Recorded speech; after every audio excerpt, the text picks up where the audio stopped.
You ever feel like your whole life flips upside down in a week? Yeah, that was me, Mabel Thornton, staring at the ceiling in my tiny living room, the weight of what just happened pressing down on my chest. My own kids. I mean, I had raised them, fed them, stayed up nights when they were sick.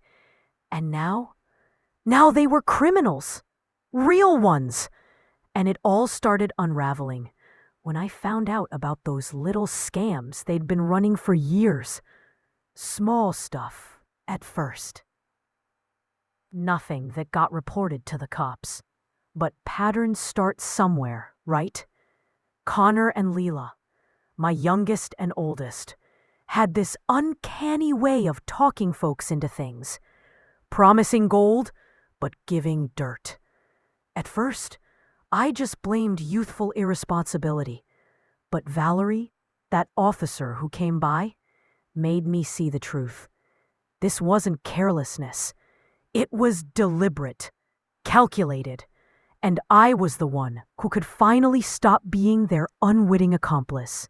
A showed up at my door with papers to sign. Full access to my financials for the investigation. I didn't even hesitate. I had friends, a support system, people who actually cared. Family? Huh. The only family I had was wrapped up in this mess too, facing legal trouble of their own. Valerie gave me that knowing nod, the kind that says, I've seen this play out too many times. She'd worked countless cases of family financial abuse. I guess in some ways, that made me feel less alone, even if the reality stung. After they left, I sank into the couch, staring at the blank TV. My children were about to face serious consequences, prison, criminal records, years lost. And I had set it all in motion. Just then, the phone rang. It was Margaret, my neighbor and best friend for as long as I could remember. Mabel, turn on the news, Channel 7. Hands trembling, I grabbed the remote. There they were, Connor and Lila, my babies, now handcuffed and being led by the police. The anchor rattled off the charges. Multiple frauds, forgery, and exploiting their own mother for hundreds of thousands. It felt like the floor beneath me disappeared. Arrested. Already. So fast. Margaret arrived half an hour later. She found me frozen on the couch, eyes still glued to the black screen. They arrested them, I whispered. She nodded, quiet understanding in her gaze. Not common crimes, Mabel. Serious ones. And that's when the truth hit me. Yes, they were my kids, but they had walked down a path I could no longer follow them on. They chose it themselves. Before I could process more, the doorbell rang. It was James, the DA's assistant, who had been guiding me through this nightmare. He sat me down, explaining why Connor had been ready to flee the country. Tickets, false documents, everything. His wife, Emily, had saved the day by alerting authorities. My son, even in his mess, thought only of himself. The bail hearing loomed the next day. They were considered flight risks, and the DA wasn't going to argue lightly. My heart sank, thinking about months of preventive detention, and then years if found guilty. I thought briefly about asking for leniency, for them to get reduced sentences, but memories of Emily crying, of the $200,000 that almost cost me my house, of every time I was made to feel invisible. Yeah, that decision was made. Justice had to take its course. Margaret insisted on coming with me to the courthouse. We arrived early, and I spotted Emily with her baby, my granddaughter Lily. My chest ached at how small and fragile she looked, yet so innocent in the middle of all this chaos. Then there they were, my children, in cheap suits, looking small, scared, and gaunt. Harper, no, Leela, tried to speak, lips moving silently, calling for me. I looked away. No more bridges. Not yet. The DA laid it all out. Flight risk, multiple victims, evidence stacked high. Defense lawyers tried to argue roots in the community, condos, jobs, family ties. But the judge? Neutral. Impassive. The weight of the evidence was clear. Bail denied for Connor. $200,000 set for Leela. The same amount stolen. Impossible to pay. Both would stay locked up until trial. As they were led away, I saw the hurt, the brokenness in my children's eyes. Emily approached me, quietly apologizing for calling me to protect Connor. I gave her my card, offering help for Lily. "Why?" she asked, tears brimming. "Because she deserves love even if her dad made mistakes." That small act, bridging generations despite betrayal, gave me a strange sense of peace amidst chaos. That night, alone in my home, I finally let myself feel it.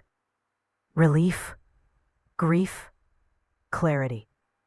My kids were locked up, yes, but I wasn't sacrificing myself anymore. I wasn't the invisible, disposable mother anymore.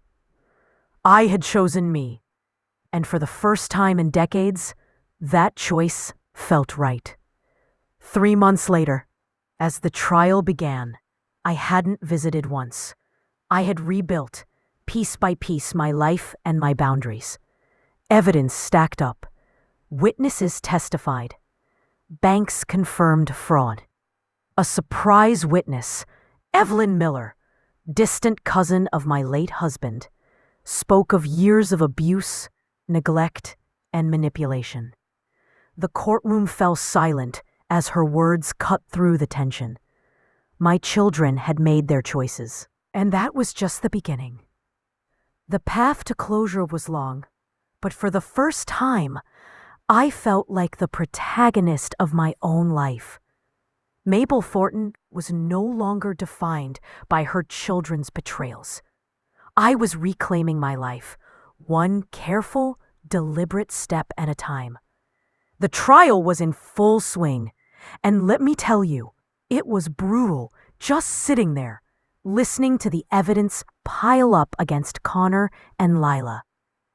Every document, every testimony, every phone call they thought they'd erased or hidden came alive in that courtroom like a bad ghost story. I had to remind myself I wasn't responsible for their choices. I wasn't the one committing frauds or forging documents. I was finally a spectator, not a participant. On day 2, the DA called me to the stand. My knees shook a little as I walked up, but I held my head high. The jury stared at me, attentive, and I had to keep my voice steady as I told them my truth. I spoke about the years of absence, the abandonment, the hospital stays where I begged them to care for me, the way they tried to manipulate me into signing away my house. I told them about the $200,000 loan that nearly cost me everything. Every word weighed on me, but also lifted a tiny piece of the burden off my shoulders. The cross-examination by their lawyers was vicious, though. Leela's defense lawyer tried to paint me as a bitter, resentful mother. "Is it not true, Mrs. Thornton, that your children merely wanted to be included in your new home? he asked, smirking. I met his eyes and said, I am not resentful, because they wanted a piece of my life. I am protecting myself from them taking the whole thing. Connor's lawyer went for emotional guilt. Isn't it cruel to put your own children in jail? He asked, voice soft, almost accusing. I looked straight at him and said, Is it cruel that they tried to ruin my life while I was sick in the hospital? They sent themselves to this by their own choices. I did not send them. Then came the surprise witness, the one who made the courtroom silent. Evelyn Miller, a distant cousin of my late husband, testified about the years she watched me sacrifice for my children, only to be treated like I was disposable. She even recounted the hospital incident where Lila flat out refused to take care of me, leaving me in critical condition. The judge, the jury, everyone felt that weight. Lila's head stayed down and Connor stared blankly at the table. Every day of the trial, more victims stepped forward. Small business owners who trusted Connor with investments that vanished. Women who gave loans, thinking they were helping a family business that never existed. Lila had her own victims too. People who bought goods that never arrived. Promises made and broken. The courtroom became a gallery of broken trust and shattered lives. My children barely spoke, and their public defenders advised silence. They knew every word would hurt them more than help. Closing arguments came, and the DA laid it out crystal clear. This wasn't just family drama. This was premeditated exploitation, fraud, and manipulation. The jury retired to deliberate, and Margaret and I waited outside, pacing and holding each other's hands tightly. James kept trying to act casual, but even he was nervous. It didn't take long. The jury returned in record time. Guilty on all counts for both Connor and Lila. Walking out of the courthouse, I felt strange. Sadness, yes. Relief, yes. But more than anything, emptiness. This was my life, my children's crimes, and yet my hands were finally free. I hadn't visited them, hadn't tried to protect them. I had let justice run its course. After the trial, life began a new rhythm. Margaret and I rebuilt our routines. Coffee in the mornings, walks in the park, small dinners, laughter in ways that had been missing for decades. Emily brought Lily every 2 weeks, and that baby became the bridge between the past I'd survived and the future I was choosing. I watched her first steps in my living room, heard her first words, Grandma, and I felt a love pure and untainted by betrayal. Connor and Lila stayed in preventive detention those months, and I stayed focused on me. I took up sewing again, something I'd loved as a young woman, but abandoned while raising kids. I filled one room as a sewing studio and another for guests when Emily came with Lily. I planted flowers, tended the garden every morning, and let sunlight into rooms that had been shadows for too long. I still heard about my children through whispers and third parties. Lila was released early for good behavior, moved to another city, working a modest job, attending therapy. Connor served his full sentence, divorced, and did not try to contact me. Emily kept her promise. She and Lily were the only family connection I allowed myself. And that was enough. Sitting alone at night, I reflected on the lessons the past months had hammered into me. Love isn't about sacrifice. to the point of destruction. Love isn't blind. Respect, boundaries, and reciprocity matter more than endless giving.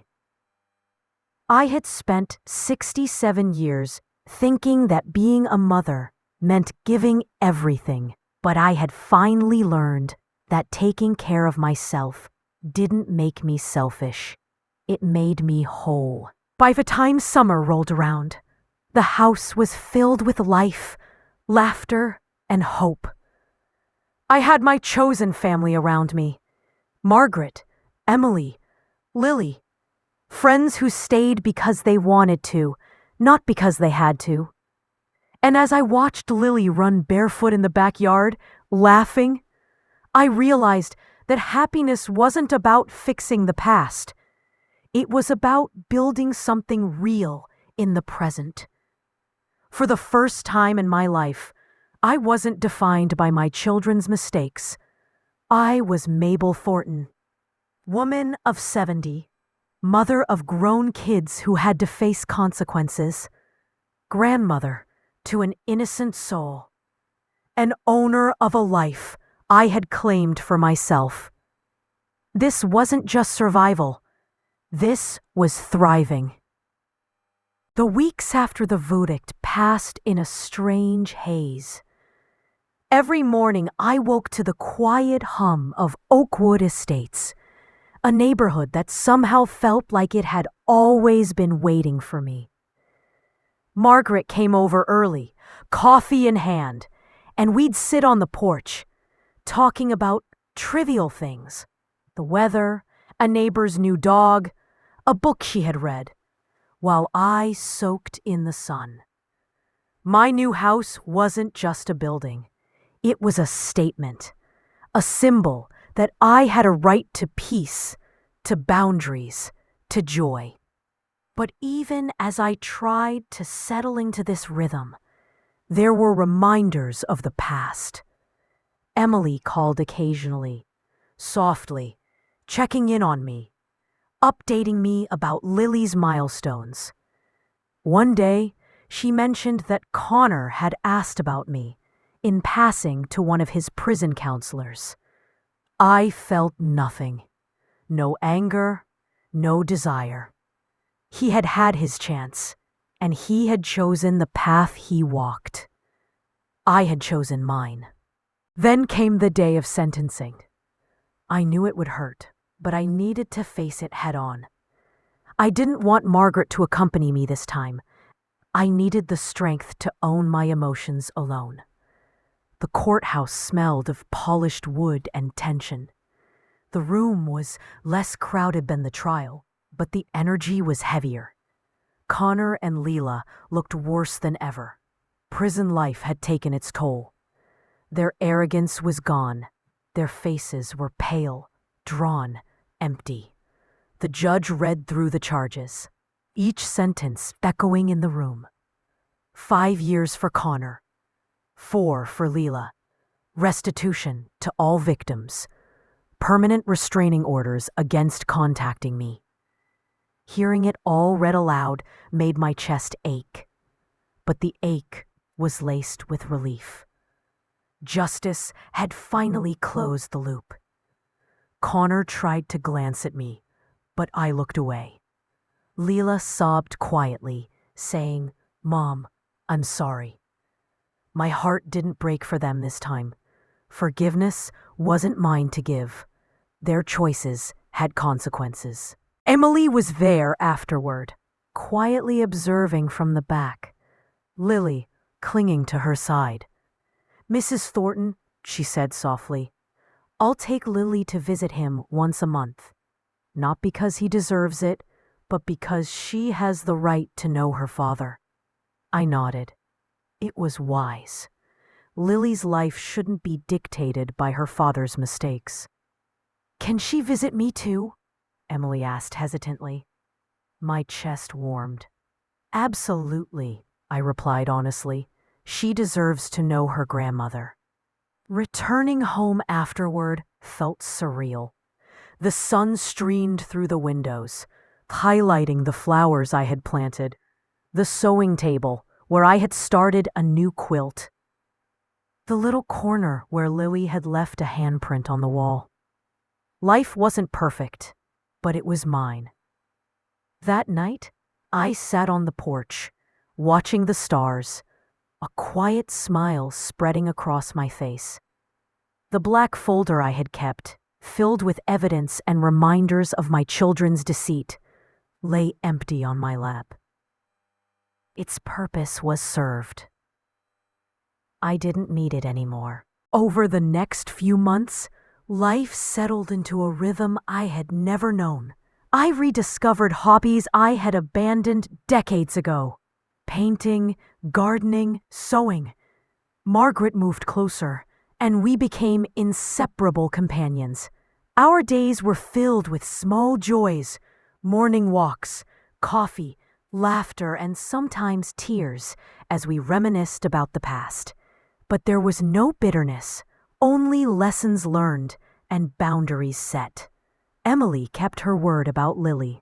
Every other weekend, the little girl would burst into my house like a tiny whirlwind of energy, curiosity, and laughter. Watching her grow, first words, first steps, first wobbly attempts at coloring, was a gift I had never received from my own children. I became the grandmother I had always hoped to be, free from manipulation or deceit. Connor and Leela faded from my daily thoughts, their existence now confined to legal records and occasional news updates. Lila moved to another city, finding modest work and undergoing therapy. Connor served his full sentence, divorced, and never tried to reach out. The past was behind me, and the future stretched wide open. One crisp autumn evening, as I trimmed the garden and arranged flowers in the new porch vases, Margaret came over with a bottle of wine. We sat together, laughing about absurd things, sharing small confessions, and toasting to survival. I realized then that love didn't have to be painful to be real. Love wasn't sacrifice without reciprocity. Love could be gentle, mutual, and freeing. The lessons of those months sank in deeper each day. I had spent decades believing that motherhood meant giving endlessly, sacrificing my needs, and tolerating betrayal. But the truth was different. Motherhood, family, even love, they all required respect, boundaries, and balance. I had finally learned that self-preservation wasn't selfishness. It was necessary. It was the foundation for genuine love and joy. By winter, the house was warm, bright, and full of life. The sewing studio had turned into a hub of creativity. Lily's laughter echoed through the halls as she painted her first masterpiece. Margaret and I cooked together, sometimes laughing so hard that we cried. I had friends now, chosen companions who valued me. I wasn't surviving anymore. I was thriving. And yet, in quiet moments, I allowed myself reflection. I thought about Connor and Leela, about the choices they made, the paths they took, and the consequences they faced. There was no hate in my thoughts, only acknowledgement. Their lives were theirs, and mine was mine. I had reclaimed my voice, my dignity, my joy. And that was more than enough. As I talked to Lillian one evening, brushing a stray hair from her face, I whispered, "Grandma loves you, always." And for the first time, I felt truly unburdened. My past, my pain, my sacrifices, they had led me here, to a life I owned, a life I cherished, and a family I chose. Real family isn't about blood. It's about love, respect and presence. And finally, at 70, I had both. Spring arrived, and with it a sense of renewal that felt almost surreal. The garden bloomed in a riot of colors I hadn't thought I'd ever see again in my own life. Each morning, I walked among the tulips and daffodils, inhaling the fresh scent of earth and flowers, feeling an unexpected lightness in my chest.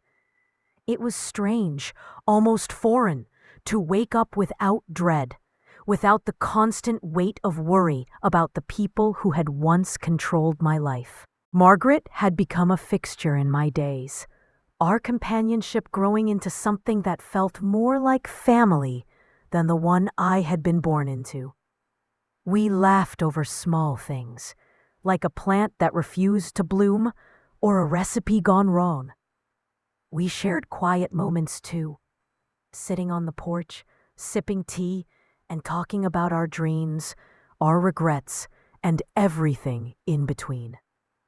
With her by my side, the loneliness that had shadowed me for so many years began to fade.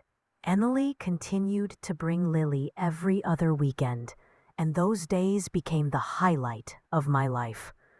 I watched the little girl grow with amazement, her tiny hands grasping crayons, the concentration on her face as she built blocks, the sheer joy in her laughter when I played peekaboo.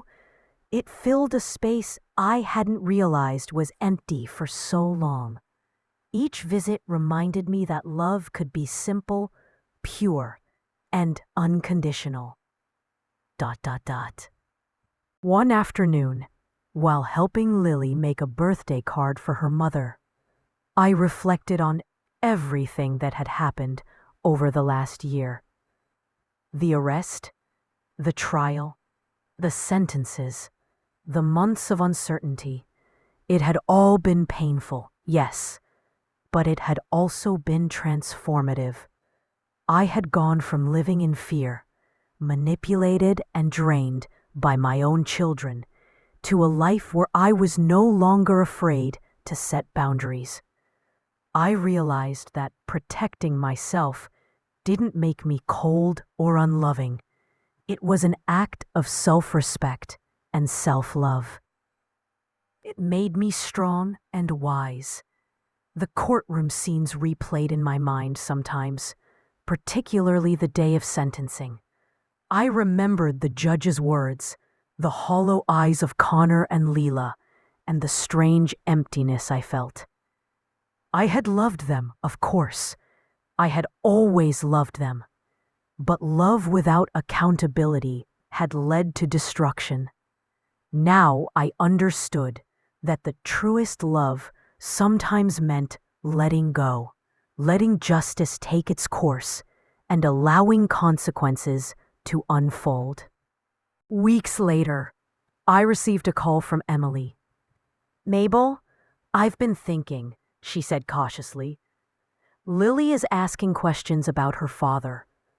I was hoping we could come by this weekend, and maybe you could help answer them, gently."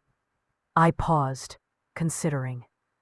I wanted to protect Lily's innocence, but I also wanted her to know her grandmother. "Of course," I replied. "We'll do it together." When they arrived, Lily ran straight into my arms. Her laughter echoed through the house, and I felt a warmth I hadn't known in years. Emily and I sat in the living room while Lily played with her toys.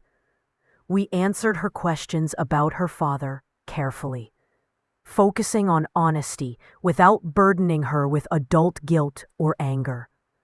I emphasized the love she had in her life, from her mother, from me, and from the world around her. Watching her absorb the love without confusion or fear reminded me of the kind of family I wanted to be part of. The kind that nurtured rather than manipulated. The heart. The heart. Meanwhile, Margaret and I started organizing small community events in Oakwood Estates. We invited neighbors for garden tea parties, sewing workshops, and book readings. Slowly, I was building not just a home, but a community of chosen family, people who valued each other for who they were, not out of obligation or blood ties. It was liberating. It was beautiful, and it felt like my life finally belonged to me. One day, as I pruned the roses, Margaret approached with a photo album in hand. "Mabel, I thought you might like to see some old pictures," she said gently. The album held snapshots of my life, of milestones I had celebrated quietly, of moments with Connor and Lila, before the darkness of betrayal had taken over. I smiled, recognizing the girl I once was, and the mother I had been, trying desperately to do right. The pictures reminded me that my past, while painful, had shaped me into someone resilient, someone who could finally claim joy. Summer came, and with it, a sense of stability I had never imagined possible. My mornings began with garden walks, my afternoons with sewing or reading in the sunlit studio, and my evenings with tea on the porch with Margaret. Lily's visits continued to be a source of delight. Emily and I developed a quiet friendship built on mutual respect and a shared love for her daughter. Connor and Lila were distant memories, ghosts of a past I no longer allowed to haunt me. One evening, after Lily had gone home and Margaret had left, I sat on the porch, the warm summer breeze brushing my face. I realized something profound. For the first time in decades, I was living a life defined by my choices, not by others' demands or manipulations. I was finally free. Free to love, free to grow, free to set boundaries and embrace joy without guilt. As the sun dipped below the horizon, painting the sky in shades of pink and gold, I felt a sense of peace wash over me. My house, my garden, my life, they were all symbols of survival, of resilience, of the power to reclaim one's own story. And most importantly, I had discovered that family wasn't defined by blood, but by love, respect, and choice. I closed my eyes, breathing deeply, and smiled. The road had been hard and the pain real, but it had led me to this moment. This was my life, my rules, my love, my peace, and I would guard it fiercely, cherishing every laugh, every moment, and every heartbeat that reminded me that I had finally, truly won. Weeks turned into months, and life settled into a rhythm that felt natural, almost comforting. Each day, I woke without the heaviness of fear or manipulation. My mornings began with tending to the garden, watering the roses, trimming the hedges, and marveling at how the sun transformed the simple blooms into radiant colors. I noticed the little things now, the chirp of the birds, the smell of fresh soil, the laughter of children playing down the street. Life was no longer a series of crises. It was a tapestry of quiet, ordinary joys that I could finally appreciate. Margaret and I became inseparable. She was no longer just a friend or neighbor. She had become the sister I never had, the companion I could rely on without hesitation. Together, we organized small gatherings for the community, book clubs, baking sessions, and gardening workshops. Slowly, neighbors began visiting more often, sharing meals, stories, and laughter. It felt like a new family had formed around me, one that was chosen, nurtured, and respected. These were people who loved me not because they had to, but because they wanted to. And that realization filled me with a sense of belonging I had never known. Emily continued bringing Lily every other weekend, and those visits became the heartbeat of my life. Watching Lily grow was a joy that never ceased to amaze me. She learned quickly, speaking in full sentences, coloring with an impressive attention to detail, and occasionally bursting into giggles that would make my chest ache with happiness. One afternoon, while helping her tie her shoelaces, she looked up at me and said, "Grandma, I love you so much." The words were simple, but they carried more weight than anything I had ever heard from my own children. It was in that moment I realized that the love I shared with Lily was pure, untainted, and deeply fulfilling. The past, with all its pain, sometimes crept back into my thoughts. I remembered the trial, the courtroom, the hollow expressions of Connor and Lila, and the judge's final words. I remembered testifying against my own children and feeling the strange emptiness as they were led away in handcuffs. It had been one of the hardest decisions of my life, yet now I understood that it was necessary. True love wasn't about sacrificing myself for those who would harm me. It was about protecting myself and setting boundaries. That realization brought an unexpected peace, a validation of every tear, every sleepless night, and every difficult choice I had made. One rainy afternoon, as I organized my sewing studio, the phone rang. It was Emily. "Mabel, can we come by? Lily wants to show you something she made," she said. I smiled, warmth filling my chest. "Of course, I'll be waiting." When they arrived, Lily ran straight to me, holding a handmade card covered in glitter and crayon scribbles. "I made this for you, Grandma," she said proudly. I took it, holding it close to my heart. The card read, "I love you, Grandma. Thank you for everything." Tears pricked my eyes as I hugged her tightly, feeling the full weight of the love that had grown between us. Meanwhile, life continued to move forward in practical ways. I began managing my finances more carefully, consulting with a trusted advisor to ensure security and independence.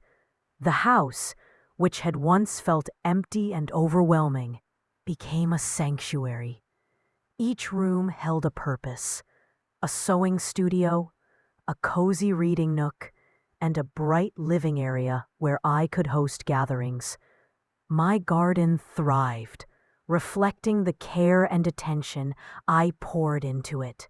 Every detail reminded me that I was in control, that I had reclaimed my life, and that nothing, not even the betrayal of my own children, could take that away. Margaret and I often spent evenings on the porch, sipping tea and watching the stars appear one by one. "Mabel," she said one night, "you've changed so much. You're lighter, happier. I think you've finally learned what it means to love yourself." I smiled, looking at the twinkling sky. "I have, Margaret. For the first time in my life, I am living for me, not for anyone else, and it feels liberating." She squeezed my hand, and we sat in comfortable silence, both understanding that some victories were silent, personal, and profound. Then came a letter in the mail, postmarked from a distant city. It was from Harper, sent through her probation officer. She wrote cautiously, apologizing again for everything she had done. expressing a desire to make amends and giving updates on her life. Therapy sessions, a modest new job, and the effort she was making to rebuild herself. I read the letter carefully, feeling a mixture of emotions: pain, relief, and curiosity. But I realized something important. My life no longer depended on her choices. I could acknowledge her efforts without reopening wounds that were mine to guard. I placed the letter in a special drawer, a reminder of the past and of the boundaries I had established. Days blurred into weeks, and weeks into months. Lily's laughter filled my home. Margaret's presence brought warmth, and my garden became a living testament to care and resilience. The $800,000 house in Oakwood Estates wasn't just a property. It was a symbol of freedom, a space where I could thrive without fear, manipulation, or obligation. Every corner reflected my choices, my growth, and the life I had fought to reclaim. And one evening, as I sat on the porch, Lily asleep upstairs, the garden bathed in the soft glow of the setting sun, I realized that true happiness wasn't about having perfect children, perfect family, or perfect circumstances. It was about carving out a life that honored your worth, your peace, and your joy. I had done that. I had survived betrayal, injustice, and heartbreak, and in the process, I had discovered a life more beautiful than I had ever imagined. For the first time in decades, I felt whole. I had reclaimed my voice, my choices, and my dignity. And in that reclamation, I found the quiet, unshakable happiness that comes not from others, but from within. The weeks after Harper and Connor's convictions were strange at first, empty, almost surreal.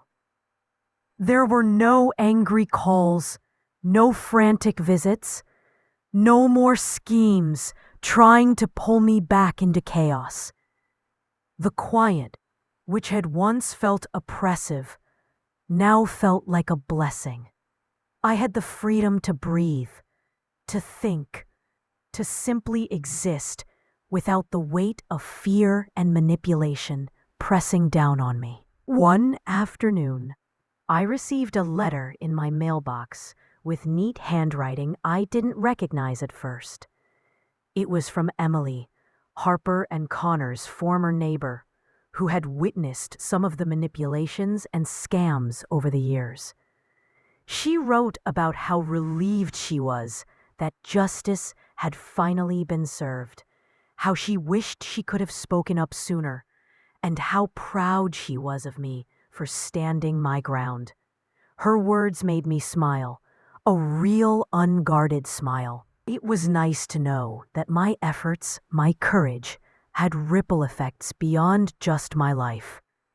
Margaret and I continued to fill our days with small joys. On Tuesdays, we baked bread together, the aroma filling the kitchen and drifting into the garden. On Wednesdays, we hosted storytelling sessions for the neighborhood children, with Lily often joining in, giggling uncontrollably at the silliest parts of the tales. I had begun painting again, something I had abandoned in my youth, and the canvases filled with bright colors and bold strokes reflected a freedom I hadn't felt in decades. Each stroke was a reminder that I could create, that I could nurture, and that I could enjoy life on my own terms. One morning, while watering the roses, I noticed how much the garden had grown. Not just in size, but in vibrancy. The roses bloomed in shades I had forgotten existed, and the vegetables thrived with careful tending. I realized it wasn't just the plants that were flourishing. It was me. Every petal, every leaf, every sprout was a reflection of patience, care, and love. The same qualities I was now giving to myself and to those who truly mattered. Emily continued bringing Lily regularly, and the bond between the two of us grew deeper every day. We baked cookies, planted flowers, and read stories that made her eyes widen with wonder. One evening, while tucking her into bed, Lily whispered, "Grandma, when I grow up, I want to be just like you." My heart swelled, not with pride in the way I had once felt toward my own children, but with a profound sense of love and responsibility. I wasn't raising someone to fill a void or meet an expectation. I was nurturing a little soul who had already brought so much meaning into my life.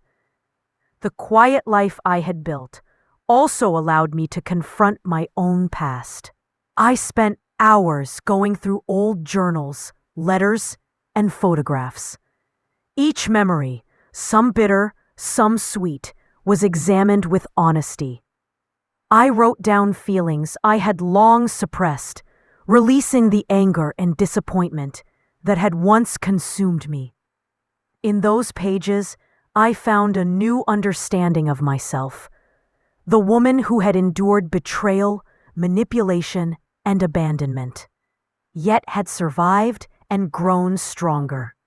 I realized that true resilience wasn't just surviving the storm. It was learning to dance in the rain. One day, Margaret suggested a small trip to a nearby town we had never explored. We wandered through quaint streets, visited a local market, and sipped coffee in a sunlit cafe. For the first time in years, I felt completely unburdened, like a weight had been lifted from my shoulders. I realized that life wasn't just about enduring hardship. It was about seeking joy, even in small doses, and cherishing it fully. Meanwhile, I received word that Harper had been released early for good behavior. There was a small part of me that felt anxious, wondering if seeing her again might reopen old wounds.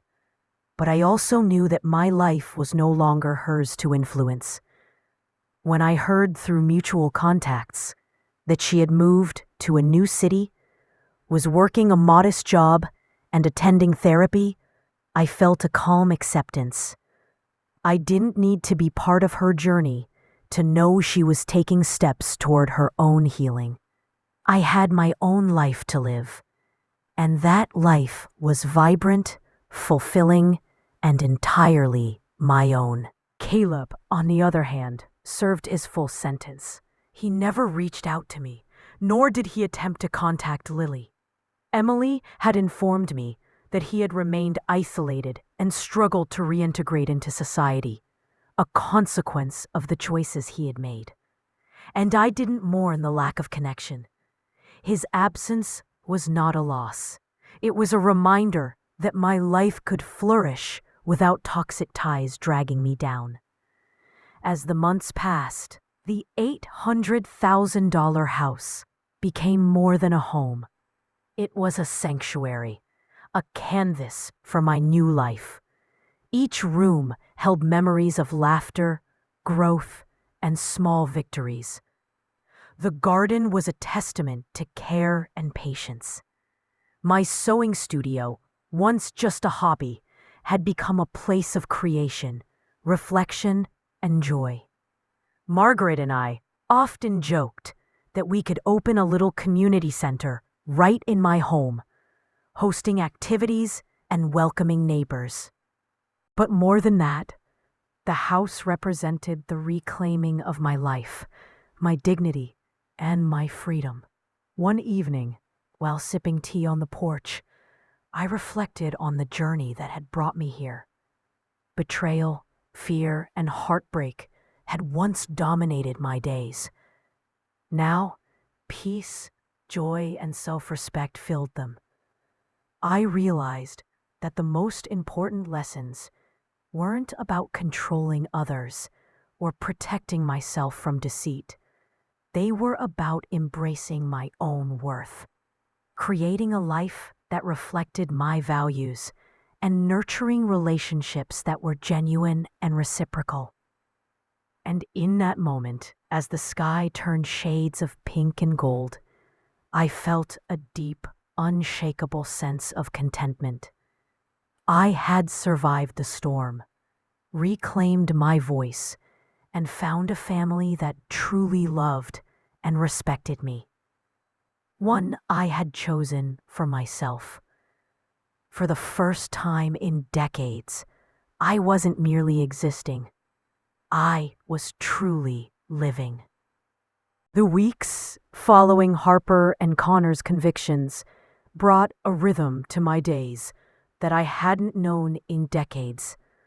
No frantic phone calls, no desperate manipulations, no looming threats, just calm, quiet, and a sense of control that I was finally allowed to feel. It wasn't just peace. It was the sweet relief of reclaiming my life. Margaret and I filled our time with things that nourished us. On Mondays, we'd wander through the farmer's market, picking fresh fruits and vegetables, laughing with vendors, and sometimes sharing a cup of coffee on the park bench near the fountain. On Thursdays, we returned to our favorite pastime, painting. I had a corner of the living room set up as a small studio, complete with easels, brushes, and bright paints. I realized that each brushstroke was more than art. It was therapy. It was the act of taking back what had been lost: joy, creativity, and self-expression. Lily continued to visit every other week, and her presence infused the house with laughter and wonder. She would chase butterflies in the garden, ask endless questions about the stars, and insist I tell her the stories of my childhood.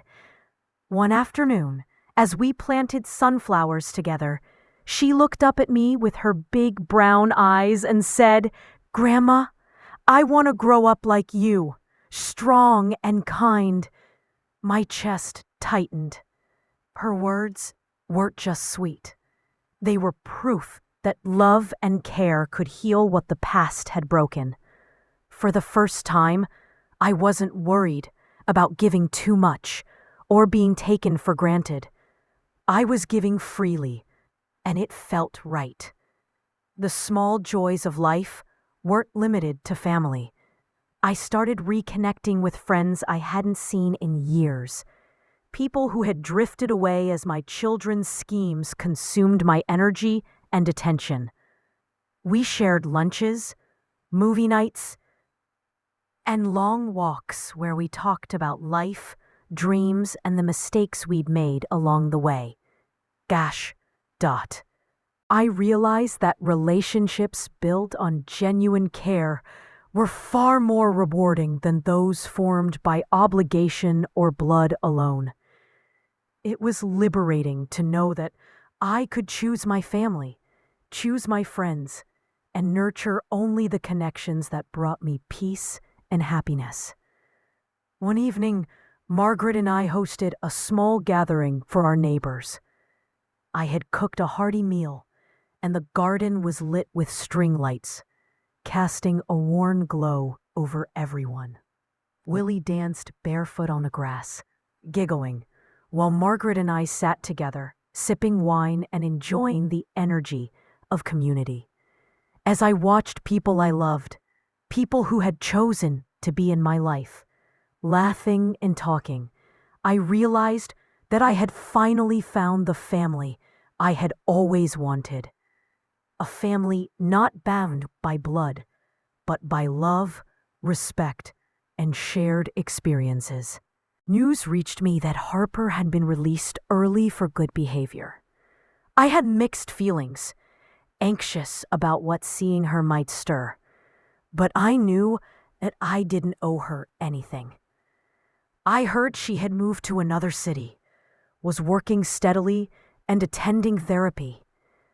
Connor served his full sentence and had been largely isolated since his release, a consequence of his actions. Neither tried to contact me, and I didn't seek them out. My life was no longer theirs to disrupt. And that fact alone brought a quiet satisfaction. I continued to build my sanctuary, my $800,000 home in Oak Creek Estates, into a place of life and growth. The sewing room became my personal retreat, the garden a canvas for my care and patience, and the kitchen a hub of laughter, baking, and storytelling.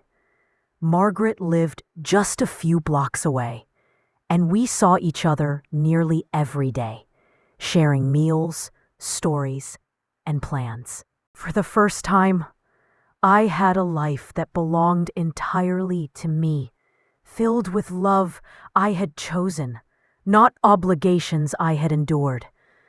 One afternoon, while arranging flowers in the garden, Lily tugged at my sleeve. "Grandma, can you teach me to paint?" she asked eagerly.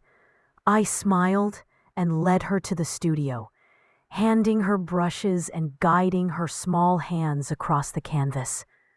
The strokes were wobbly, colors mixing in unexpected ways, but her laughter was perfect, pure, and unforgettable.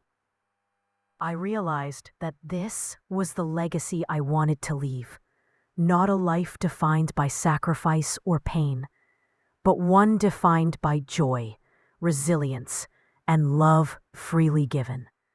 Even in solitude, I felt content. I spent quiet evenings on the porch, reflecting on the journey that had brought me here. The betrayals, manipulations, and heartbreaks of the past no longer held power over me. I had faced them, endured them, and emerged stronger. For the first time, I truly understood that love without respect is hollow, that sacrifice without reciprocity is not love, but exploitation, and that setting boundaries is not cruelty, it is self-preservation.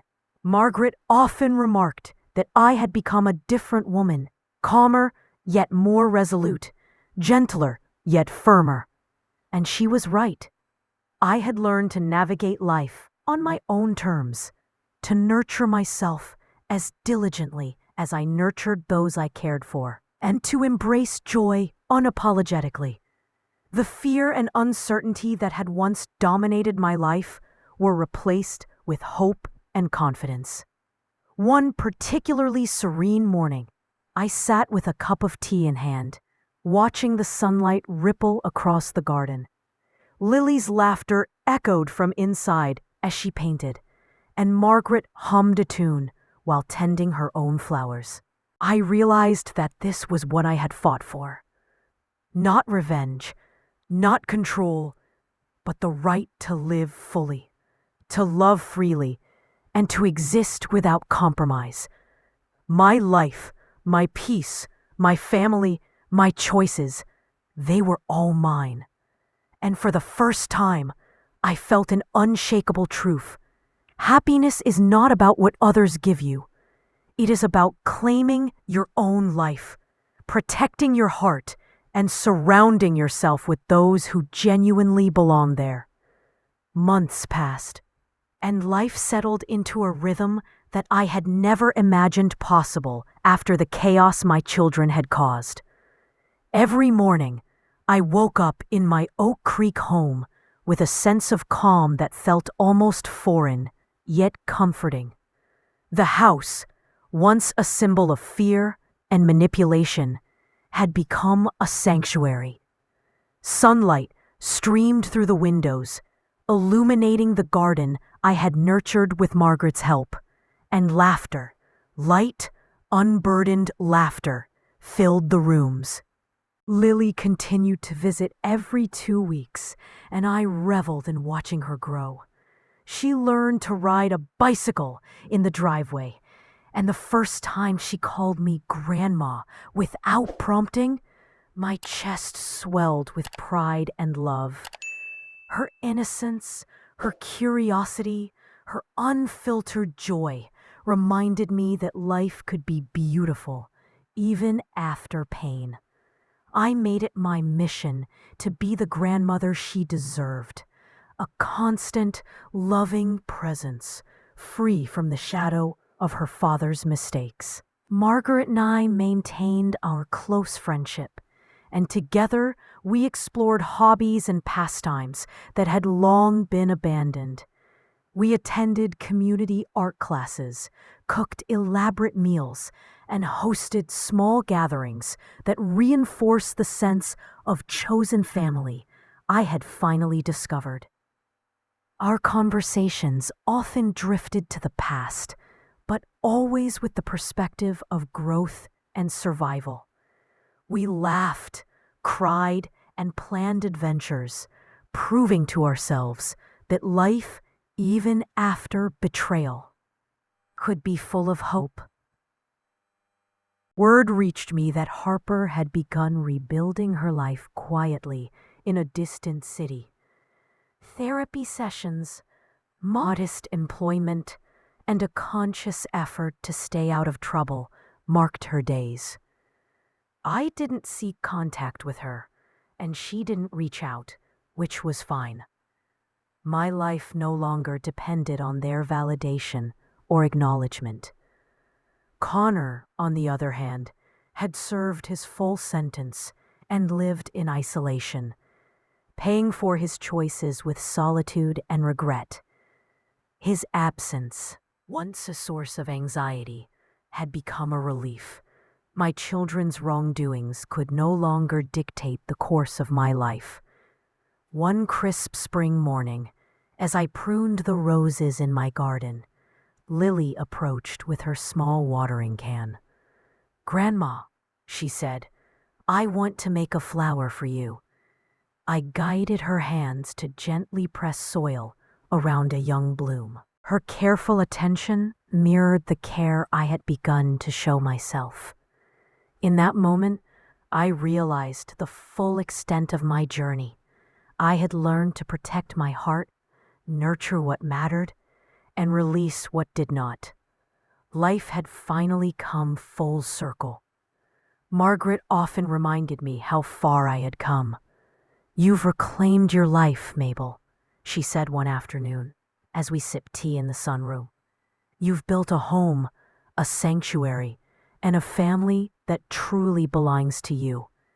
Her words rang true. For decades, I had defined myself by sacrifice, placing my children's desires above my own needs. But now I understood that boundaries were not betrayal. They were essential.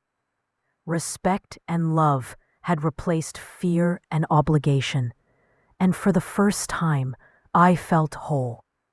Jessica, Lily's mother, kept her promise, bringing Lily to visit me regularly. Each visit strengthened our bond, creating a foundation of trust, care, and unconditional love. When Lily asked questions about her father, we answered honestly but carefully, shielding her from the bitterness of the past, while teaching the importance of integrity and compassion. In these moments, I felt the power of choice, the ability to create a family rooted in love rather than necessity. On my 70th birthday, Margaret organized a small garden party. Friends, neighbors, and loved ones gathered to celebrate not just my age, but my resilience. Jessica and Lily attended, and while Connor and Harper remained absent, their absence no longer carried the weight it once had. As I cut the cake, surrounded by laughter, warmth, and genuine affection, I felt a profound sense of peace. This celebration was not about the life I had lost. It was about the life I had built. Later that evening, as the sun dipped below the horizon, I sat on my porch with Margaret, reflecting on the journey that had brought me here. The battles I had fought, the betrayals, the manipulation, the heartbreak had been arduous, yet necessary. They had forged a strength I didn't know I possessed, and allowed me to finally embrace the life I deserved. I understood that love, to be real, must be reciprocal, and that self-preservation was not selfish. It was vital. The black folder of documents, once a lifeline, now rested on a shelf, empty and symbolic of completed battles.